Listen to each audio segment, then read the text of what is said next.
Hi guys, this is Moles 104 and these are our second set of closure notes. Your homework is going to be the closure worksheet number 2, and the title of that is hydrates. And we'll do this in 3 parts. We'll start with an intro and definitions, and then in part 2 we'll do some calculations and examples, and in part 3 we'll do another example calculation. Okay, so we want to start off with a really basic statement here, and that is that some ionic substances hold on to water molecules when the substance is a solid. So we're going to start with that. No, I don't need a paper clip. Thank you. I interrupt. Thank you. Okay, so the second thing we want to say here is that so they don't appear wet.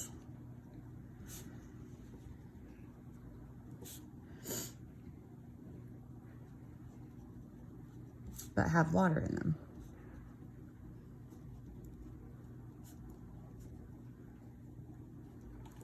Okay, and these substances, these are called hydrates.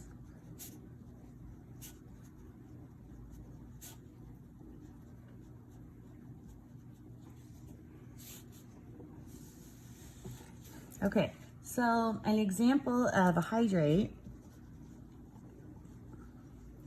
pretty classic example of a hydrate, is magnesium sulfate.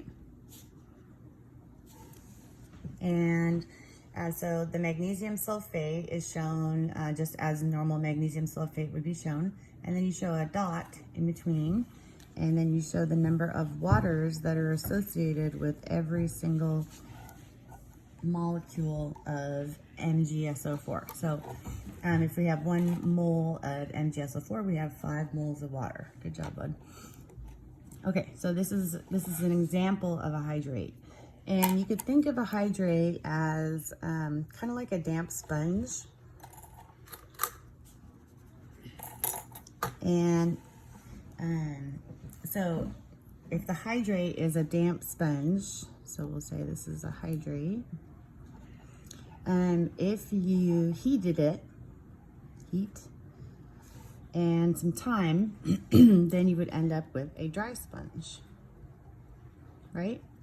Okay, so if the hydrate is a damp sponge, then the dried out sponge, so we've lost some water here, water comes off, so the water evaporates, and we end up with a dry sponge, and the dry sponge has a special name. This is called an anhydride. Okay, so yeah, and then so we have hydrates and we have the anhydride. And what we also want to recognize is that with this loss of water, there comes a loss of mass.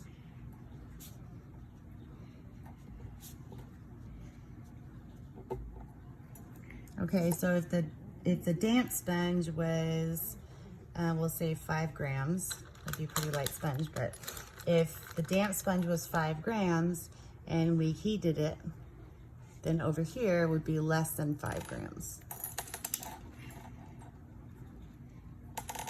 Which makes sense because when we lose water, it will be less mass.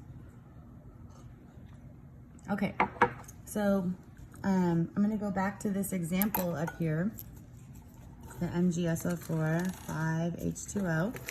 And what this formula means, sorry, this is kind of scattered. What the formula means is that for every 1 mole of MgSO4, there are 5 moles of water. Okay, so if you thought of, like, here's an MgSO4 unit, then we would have 5 waters. Here's a water, here's a water, here's a water, here's a water, and here's a water. Thank you. Just like that. And then there would be another magnesium sulfate here with 5 more waters associated with it. Okay, so something that you want to remember about hydrates is naming them. So you name a hydrate with the ionic substance name.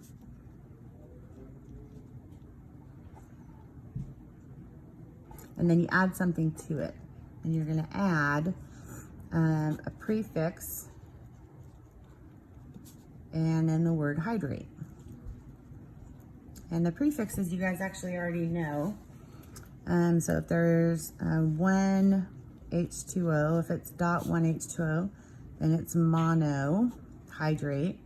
If it's .2 H2O, it's dihydrate. If it's .3 H2O, then it's trihydrate.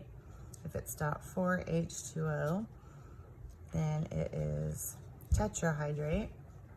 If it's .5 H2O, then we have a pentahydrate. I'm going to scoot this over here. If we have .6 H2O, then it's a hexahydrate. .7 H2O is a heptahydrate. .8 H2O is an octahydrate. .9 H2O is a nonahydrate. And .10 H2O is a decahydrate. Oops, I forgot water right there. Okay, so that's how you name a hydrate. So this, for example, if we go back up here to our, sorry for my shoddy camera work here. If we go back up to our example, this guy right here, as our example would be magnesium sulfate, and then there's 5 H2O, so it would be pentahydrate. So that's our example. And that's how you name a hydrate. And you would read it in reverse the same way, like if you saw, for instance, I'm just gonna make something up here, calcium chloride octahydrate, and you're asked to translate that into a formula. You would write the formula for calcium chloride first, so it would be CaCl2, and then you'd put dot, and octa is 8 H2O. Okay, so that is part 1, just intro and definitions. Thank you.